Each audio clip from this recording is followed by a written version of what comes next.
Secret wars comic സീരീസിന്റെ issue 5-ലാണ് നമ്മൾ ഇപ്പോൾ എത്തിച്ചേർന്നിരിക്കുന്നത്. പ്രധാനമായിട്ടും കഴിഞ്ഞ ഇഷ്യൂയിലൂടെ ബാറ്റിൽ വേൾഡിലേക്ക് ഡയറക്റ്റ് ആയിട്ട് എത്തുന്ന ഡൂമിന്റെ കയ്യിൽ നിന്നും രക്ഷിക്കുവാൻ വേണ്ടി സ്റ്റീഫൻ സ്ട്രെയിഞ്ച് മറ്റുള്ള എല്ലാ സൂപ്പർ ഹീറോസിനെയും വില്ലന്മാരെയും അവിടെ നിന്നും ബാറ്റിൽ വേൾഡിന്റെ പല സ്ഥലത്തേക്ക് ടെലിപ്പോർട്ട് ചെയ്യുകയും ഇതിൽ ദേഷ്യം കണ്ടെത്തുന്ന ഡൂം ഡോക്ടർ സ്ട്രേഞ്ചിനെ കൊല്ലുന്നതായി കാണിക്കുന്നതോടുകൂടിയാണ് കഴിഞ്ഞ ഇഷ്യൂ അവസാനിച്ചത്. അതിനു മുമ്പ് ഈ ഒരു ഇവന്റിൽ നടന്നിട്ടുള്ള എല്ലാ കാര്യങ്ങളും ഡീറ്റെയിൽ ആയിട്ട് തന്നെ നമ്മുടെ ചാനൽ നമ്മൾ അപ്ലോഡ് ചെയ്തിട്ടുള്ളതാണ്. മറക്കാതെ തന്നെ ഈ ഒരു വീഡിയോ കണ്ടതിന് ശേഷം നിങ്ങൾ ചെക്ക്ഔട്ട് ചെയ്യുക. അപ്പോൾ ഇനി ഡയറക്റ്റ് ഇഷ്യൂ 5-ലേക്ക് കിടക്കാം. ഇവിടെ ഇപ്പോൾ ഇതാ കാസിൽ ഓഫ് ഡൂമിൽ മരണപ്പെട്ടുപോയ ഷെറീഫ് സ്ട്രേഞ്ചിനായി ഡോക്ടർ ഡൂമിന്റെ നേതൃത്വത്തിൽ മരണാനന്തര ചടങ്ങുകൾ നടന്നുകൊണ്ടിരിക്കുകയാണ്. അവിടെയുള്ള ആർക്കും തന്നെ ഡൂമിന്റെ കയ്യാലാണ് ഡോക്ടർ സ്ട്രേഞ്ച് മരിച്ചത് എന്നുള്ള കാര്യം അറിയുകയില്ല. അതിനിടയിൽ തന്നെ വളരെയധികം ഏജ്ഡ് ആയിട്ടുള്ള ഒരു തോർ അവിടെയുള്ള എല്ലാവരോടുമായി സംസാരിക്കുന്നു.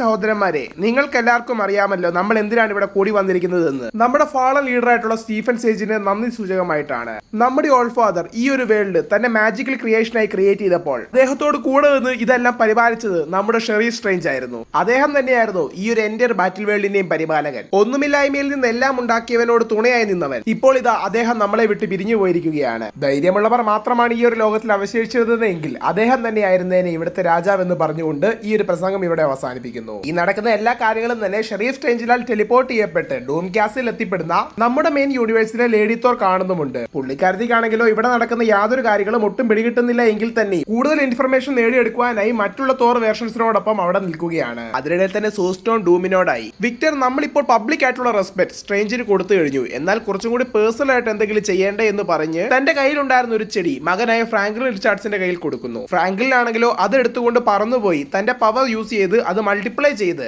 ഒരു മാലയാക്കി മാറ്റി സ്ട്രേഞ്ചിന്റെ കഴുത്തിലേക്ക് അണിയുകയാണ്. തുടർന്ന് പറയുന്നു, എന്നോട് ക്ഷമിക്കണം സ്ട്രേഞ്ച്, എനിക്ക് താങ്കളെ വളരെയധികം ഇഷ്ടമായിരുന്നു. എന്നെങ്കിലും താങ്കളുടെ മരണത്തിന് കാരണക്കാരനായവനെ എന്റെ കയ്യിൽ കിട്ടുകയാണെങ്കിൽ ഞാൻ അവനെ പീസ് ആക്കി മാറ്റുന്നതായിരിക്കുമെന്ന് പറയുന്നതായി കാണിക്കുന്നതോടുകൂടി ഈ ഒരു സീനോടെ അവസാനിക്കുകയും തുടർന്ന് രാത്രിയിൽ മരണാനന്തരം സ്ട്രേഞ്ചിന് വേണ്ടി ബഹുമാന പുരസ്കാരം നിർമ്മിച്ചിട്ടുണ്ടായിരുന്ന സ്റ്റാച്ചുവിനരികിലായി ഇരിക്കുന്ന വലേറിയക്കരികിലേക്ക് ഗോഡ് ഡൂം നടന്നു വരികയും തുടർന്ന്, എനിക്കറിയാം സ്ട്രേഞ്ച് നിനക്ക് എത്രത്തോളം വിലപ്പെട്ടവനായിരുന്നു എന്ന്. എന്നേക്കാൾ കൂടുതൽ സ്ട്രേഞ്ച് നീയുമായിട്ടായിരുന്നു അടുത്തിരുന്നത്. നിങ്ങൾ നല്ല ബെസ്റ്റ് ഫ്രണ്ട്സ് തന്നെയായിരുന്നു. എന്തിനേറെ പറയുന്നു, നിങ്ങളുടെ ഐഡിയോളജീസും സിമിലർ തന്നെയായിരുന്നു. എന്നാൽ അദ്ദേഹം ഇപ്പോൾ നമ്മളെ വിട്ടുപോയി. നമ്മുടെ ജീവിതത്തിൽ ഒരുപാട് ചോയ്സുകളുണ്ട്. അതെല്ലാം നമ്മൾ തെരഞ്ഞെടുക്കേണ്ട സമയമാഗതമായിരിക്കുന്നു. നിനക്കിപ്പോൾ 2 ഓപ്ഷൻസ് ആണ് ഉള്ളത്. ഒന്നെങ്കിൽ സ്ട്രേഞ്ചിന്റെ മരണത്തെ ഓർത്ത് ഇവിടെ കരഞ്ഞുകൊണ്ടിരിക്കാം, അല്ലെങ്കിൽ ഇതിന് കാരണമായവരെ ഇവിടെ നിന്നും രക്ഷപ്പെടുന്നതിന് മുമ്പ് പിടിക്കുകയും ചെയ്യാം. ഓപ്ഷൻ നീയാണ് തിരഞ്ഞെടുക്കേണ്ടത്. എന്നാൽ ഒരു രാജാവ് എന്ന നിലയിൽ നിന്നോട് ഞാൻ ആജ്ഞാപിക്കുകയാണ്, സ്ട്രേഞ്ചിന്റെ മരണത്തിന് കാരണമായവനെ കണ്ടെത്തുക. അതായത് ഇൻഗേഷനിൽ നിന്ന് സർവൈവ് ആയി വന്നിട്ടുണ്ടായിരുന്ന ഹീറോസിന്മേൽ സ്ട്രേഞ്ചിന്റെ മരണം ചുമത്തി അവരെ തന്റെ മുമ്പിൽ എത്തിക്കുവാനായിട്ടുള്ള ഡൂമിന്റെ ഒരു മാസ്റ്റർ പ്ലാൻ തന്നെയാണിത്. തുടർന്ന് ഡൂം പിന്നെയും വലേറിയോട്, നീ ഡൂമിന്റെ മകളാണ്,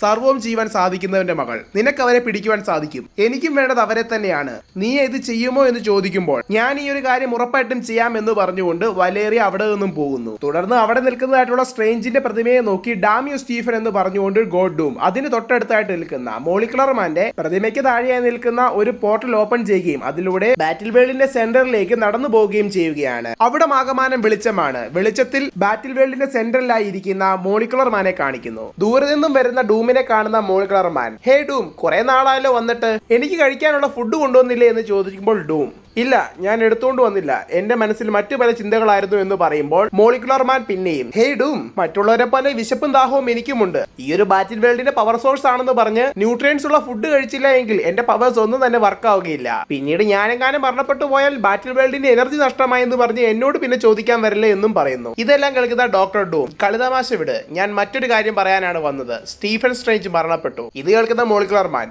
ഓ അത് ഇൻട്രസ്റ്റിംഗ് ആണല്ലോ, എങ്ങനെയാണ്, ക്യാൻസർ വന്നാണോ മരിച്ചത്? ഡോക്ടർ ഡൂം, അല്ല, ഞാൻ അവനെ കൊല്ലുകയായിരുന്നു. ഇതെല്ലാം കേൾക്കുന്ന മോളിക്കുലർമാൻ, ഇപ്പോൾ ഇത് കൂടുതൽ ഇൻട്രസ്റ്റിംഗ് ആയിരിക്കുന്നു. അതെല്ലാം നടന്നപ്പോൾ അവൻ നമ്മോട് കൂടെ ഉണ്ടായിരുന്നു. അതിന്റെ ശക്തി എത്രത്തോളമാണെന്ന് അവൻ അറിയാം. എന്നിട്ടും അവൻ നിന്നെ എതിർത്തുകൊണ്ട് മരണത്തിന് കീഴിലായിട്ടുണ്ടെങ്കിൽ സംതിങ് ബിഗർ ഹാപ്പൻഡ് എന്ന് പറയുന്നതോടുകൂടി ഫ്ലാഷ് ബാക്കിലോട്ട് പോകുന്നു. വെളിച്ചത്തിന്റെ നായകന്മാർ ഒംനിപ്പൊട്ടന്റ് ആയിരുന്ന ബിയോണ്ടേഴ്സ്, ഈ ഒരു എൻറ്റയർ യൂണിവേഴ്സിനെ തന്നെ ക്രിയേറ്റ് ചെയ്തവർ, അവരാണെങ്കിലോ ഈ ഒരു എൻറ്റയർ മൾട്ടിവേഴ്സ് ഡിസ്ട്രോയ് ചെയ്യാൻ ഉപയോഗിച്ചത് എന്നെ തന്നെയാണ്. അതെ, ഈ ഒരു എൻറ്റയർ മൾട്ടിവേഴ്സും കണക്റ്റഡ് ആയിരുന്ന പല വേർഷൻസിലുള്ള മോളിക്കുലർ മാൻസ് യൂസ് ചെയ്തുകൊണ്ട് ഇൻഗേഷൻസിനെ ട്രിഗർ ചെയ്ത് ഈ ഒരു മൊത്തം മൾട്ടിവേഴ്സ് നശിപ്പിക്കുവാനായിരുന്നു അവരുടെ പ്ലാൻ. എന്നാൽ അതേ പ്ലാൻ തന്നെ നമ്മൾ തിരിച്ചു പ്രയോഗിച്ചു. ഓരോ യൂണിവേഴ്സിലും അവശേഷിച്ചിരുന്ന ഉണ്ടായിരുന്ന മോളിക്കുലർ മാൻസിനെ നമ്മൾ കൊന്നു. ഞാൻ തന്നെ എന്റെ എത്രയോ വേരിയൻസിനെ എന്റെ കൈകൾ കൊണ്ട് തന്നെ കൊന്നു. മൾട്ടിപ്പിൾ വേരിയൻസിലുള്ള ബ്ലാക്ക് സ്വാൻസിനെ ചേർത്ത് ഒരു ലീഗ് തന്നെ ക്രിയേറ്റ് ആക്കി. അങ്ങനെ അവരുടെ ശക്തികളെല്ലാം നേടിയെടുത്തുകൊണ്ട് അവസാനമായിട്ടുണ്ടായിരുന്ന ഒരു കൂട്ടം മോളിക്കുലർ മാനെ ചേർത്ത് നിർത്തി ഒരു ബോംബ് ആക്കി മാറ്റി ബിയോണ്ടേഴ്സിനെ പൂർണ്ണമായി ഈ ഒരു വേൾഡിൽ നിന്ന് ഇല്ലാതാക്കി. അങ്ങനെ മൾട്ടിവേഴ്സിലുള്ള എന്റെ മോളിക്കുലർ മാൻസിന്റെ പവറും എന്നിലേക്ക് വന്നു ചേർന്നു. അതുപോലെ തന്നെ ബിയോണ്ടേഴ്സിന്റെ പവർ നിന്നിലേക്കും. അന്നും സ്ട്രേഞ്ചിന് ഓപ്ഷൻ ഉണ്ടായിരുന്നു ആ പവറുകൾ നേടിയെടുക്കാൻ, എന്നിട്ടും അവൻ നിനക്കായി വിട്ടു നൽകുകയായിരുന്നു. ഇതെല്ലാം കേൾക്കുന്ന ഡോക്ടർ ഡൂം, ഞാൻ സ്റ്റീഫൻ ഒരുപാട് ചാൻസ് കൊടുത്തതാണ്, മറ്റൊരു ചോയ്സും ഇല്ലാത്തതുകൊണ്ട് തന്നെയാണ് എനിക്ക് അവനെ കൊല്ലേണ്ടി വന്നത് എന്ന് പറയുമ്പോൾ മോളിക്കുലർ മാൻ പിന്നെയും. അങ്ങനെ സ്റ്റീഫൻ മരണപ്പെട്ടു. എന്നാൽ സ്റ്റീഫൻ അറിയാം നിന്നിൽ എത്രത്തോളം പവേഴ്സ് ഉണ്ടായിരുന്നുവെന്ന്. എന്നിട്ടും സ്റ്റീഫൻ നിന്നെ എതിർത്തെങ്കിൽ ഓർത്തോ ഡൂം നിന്റെ അവസാനമായിരിക്കുന്നു എന്ന് പറയുന്നതായി കാണിക്കുന്നതോടുകൂടി ഡോക്ടർ ഡൂം അവിടെ നിന്നും പോകുന്നു. അടുത്ത സീനിലായി കാണിക്കുന്നത് ഫ്യൂച്ചർ ഫൗണ്ടേഷന്റെ ഹെഡ് ഓഫീസ് ആയിട്ടുള്ള ഡിപ്പാർട്ട്മെന്റ് ഓഫ് സയൻസിലാണ്. ബാറ്റിൽ വേൾഡിലെ ജീനിയസ് ക്യാരക്ടേഴ്സ് എല്ലാവരെയും ചേർത്തുകൊണ്ട് വലേറിയ നിർമ്മിച്ചെടുത്തിട്ടുണ്ടായിരുന്ന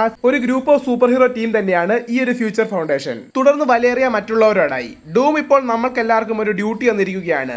ഇപ്പോൾ ഡൂമിനെതിരായി വന്നിരിക്കുന്ന റെബൽസിനെ കണ്ടുപിടിക്കുക എന്നുള്ളത്. അവർ യൂണിവേഴ്സിന്റെ ഏതൊരു കോണിലാണെങ്കിലും അവരെ പറ്റിയുള്ള എന്റെ ഡോക്യുമെന്റ് നമുക്ക് വേണം. തുടർന്ന് അലക്സിനോടും ഡ്രാഗൺ ബോയോടുമായി പറയുന്നു, ക്രൈം സീൻ കൃത്യമായിട്ട് തന്നെ ഡീറ്റെയിൽ അനലൈസ് ചെയ്യുക. അവരിൽ ആരാണ് സ്ട്രേഞ്ചിനെ കൊന്നതെന്ന് നമ്മൾ മനസ്സിലാക്കണം. അതുപോലെ തന്നെ മറ്റുള്ളവരെല്ലാം ചേർന്നുകൊണ്ട് അനലൈസ് ചെയ്തുകൊണ്ട് അവരെല്ലാവരും ഒരു നിഗമനത്തിൽ വരുന്നു. ഈ ഒരു യൂണിവേഴ്സിൽ രണ്ട് തരത്തിലെ ശക്തികളാണ് ഇതുണ്ടായിരുന്നത്. ഒന്ന് ദൈവത്തിന്റെ ശക്തിയായിട്ടുള്ള ഗോഡ് പാർട്ടിക്കിൾസും, രണ്ട് ഡോക്ടർ സ്ട്രേഞ്ച് യൂസ് ചെയ്തിട്ടുണ്ടായിരുന്ന മാജിക്കൽ പവേഴ്സും. അതിനിടയിൽ തന്നെ പവർഫുൾ ആയിട്ടുള്ള മറ്റൊരു എനർജി അവിടെ ക്രിയേറ്റ് ആയിട്ടുണ്ടായിരുന്നെങ്കിലും അത് സെക്കൻഡുകൾ കൊണ്ട് തന്നെ നശിച്ചുപോയി. ഇപ്പോൾ നമുക്ക് ലഭിച്ചിരിക്കുന്ന റിപ്പോർട്ടുകൾ പ്രകാരം മാജിക്കൽ പവേഴ്സിന്റെ ആക്സസ് മൂലം തന്നെയാണ് യുദ്ധക്കളത്തിൽ ഉണ്ടായിരുന്ന റെബൽസ് എല്ലാവരും തന്നെ ബാറ്റിൽ വേൾഡിന്റെ പല ഭാഗത്തേക്കുമായി ടെലിപ്പോർട്ട് ആയത്. മാത്രമല്ല ഗോഡ് പാർട്ടിക്കിൾസിന്റെ ഇൻഫ്ലുവൻസ് തന്നെയാണ് മാജിക്കൽ പവേഴ്സിന്റെ എനർജിയെ സപ്രസ് ചെയ്തതും. അതുകൊണ്ട് തന്നെ ഇപ്പോൾ നമുക്ക് ലഭിച്ചിട്ടുള്ള ഫൈനൽ കൺക്ലൂഷൻ ഡോക്ടർ ഡൂം തന്നെയാണ് ഡോക്ടർ സ്ട്രേഞ്ചിനെ കൊന്നത് എന്ന്. ചുരുക്കത്തിൽ ഫ്യൂച്ചർ ഫൗണ്ടേഷൻ ടീം ഇപ്പോൾ കണ്ടെത്തിയിരിക്കുകയാണ് ഡോക്ടർ സ്ട്രേഞ്ചിന്റെ ഘാതകൻ ആരാണെന്ന്. ഇതെല്ലാം അറിയുന്ന വലേറിയ വളരെയധികം ഷോക്ക് ആവുന്നുണ്ടെങ്കിലും മറ്റുള്ള ടീം മെമ്പേഴ്സിനോടായി ഈ ഒരു കാര്യം മറ്റാരും തന്നെ അറിയരുത്, ഈവൻ എന്റെ അച്ഛൻ പോലും. അദ്ദേഹം തന്നെയാണ് സ്ട്രേഞ്ചിനെ കൊന്നെങ്കിൽ അതിനുള്ള കാരണം എന്താണെന്ന് എനിക്കറിയണം.